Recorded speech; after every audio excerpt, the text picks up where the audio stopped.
प्रदेश में चल रहे शानन बिजली प्रोजेक्ट के मालिकाना हक को लेकर पंजाब और हिमाचल में खींचातानी शुरू हो गई है। पंजाब के मुख्यमंत्री भगवंत मान ने केंद्रीय ऊर्जा मंत्री को पत्र लिखकर प्रोजेक्ट को पंजाब सरकार को सौंपने की मांग की है, जबकि हिमाचल सरकार भी प्रोजेक्ट पर अपना दावा कर रही है। पंजाब के अमृतसर में उत्तर क्षेत्रीय बैठक के बाद शिमला लौटे मुख्यमंत्री सुखविंदर सिंह सुक्खू ने कहा कि अमृतसर में हुई बैठक में उन्होंने गृह मंत्री के समक्ष हिमाचल प्रदेश के कई मुद्दों को प्रमुखता से उठाया, जिसमें बीबीएमबी शानन विद्युत प्रोजेक्ट सहित आपदा राहत पैकेज की मांग भी उठाई गई है।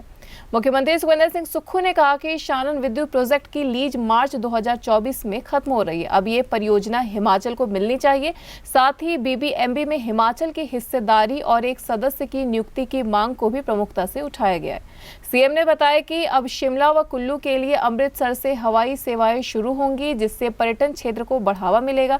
उन्होंने यह भी कहा कि केंद्र से आपदा के लिए विशेष राहत पैकेज की भी मांग उठाई गई है, क्योंकि आपदा के मैनुअल के हिसाब से तो प्रदेश को केंद्रीय सहायता मिलनी ही है। इसके लिए यदि केंद्र विशेष राहत पैकेज देगा तो हिमाचल में बेहतर काम हो पाएगा। News desk analyse. दो तीन चीज़ों को लेकर बातचीत हुई है।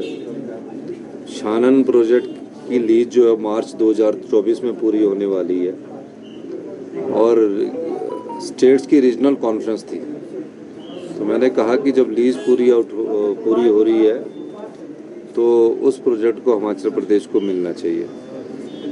और उस मामले में हमने गृह मंत्री के सामने भी बात रखी, पंजाब के मुख्यमंत्री जी के भी सामने बात रखी, सब मुख्यमंत्री और जो ऑफिसर्स थे उनके सामने हमने बात रखी। तो उसके बाद जो आगे फैसला भारत सरकार करेगी उसमें उसको अमल में लाएंगे। दूसरा, बीबीएमबी में भाखड़ा व्यास मैनेजमेंट बोर्ड में हमारा कोई परमानेंट मेंबर नहीं है, तो होता है, तो मैंने कहा कि रोटेशंस पर हमारा एक परमानेंट मेंबर होना चाहिए, जैसे कि पंजाब का होता है, हरियाणा का होता है, और हमारा भी एक परमानेंट मेंबर होना चाहिए। उस दृष्टि से भी हमारी सरकार को मेरी बात को सरकार ने गौर से सुना, गृह मंत्री जी ने गौर से सुना, और उसमें भी मुझे लगता है कि समस्या का समाधान होने की ज़रूरत है। तीसरी बात मेरी जम्मू कश्मीर के गवर्नर साहब से भी हुई है और लेह के गवर्नर साहब से भी हुई है। पिछले कई वर्षों से जम्मू कश्मीर के जो लोग हैं, जो हमारी बाउंड्री चुराहा के साथ लगती है, उसमें अंदर तक आ जाते हैं और वहाँ कब्जा कर लेते हैं।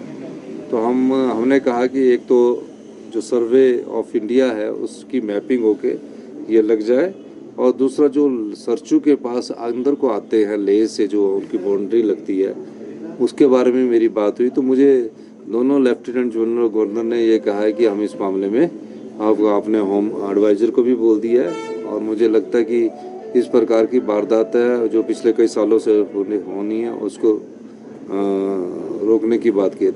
एक और मैंने बात की कि जो हमारे इन्वेस्टमेंट मीट पर भारतीय जनता पार्टी के समय SJVN के साथ समझौते हुए हैं, जिसमें ज़िंदगी भर के लिए पावर प्रोजेक्ट, चाहे वो सुन्नी है, लूरी है या धौला से नदौन का प्रोजेक्ट है, वो ज़िंदगी भर के लिए उनको दे दिए।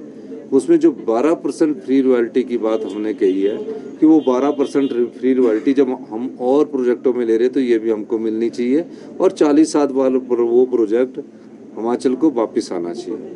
मकसद ये है कि 40 साल बाद की जो युवा पीढ़ी है उसको वो आत्मनिर्भर हो और सामर्थ्य हो।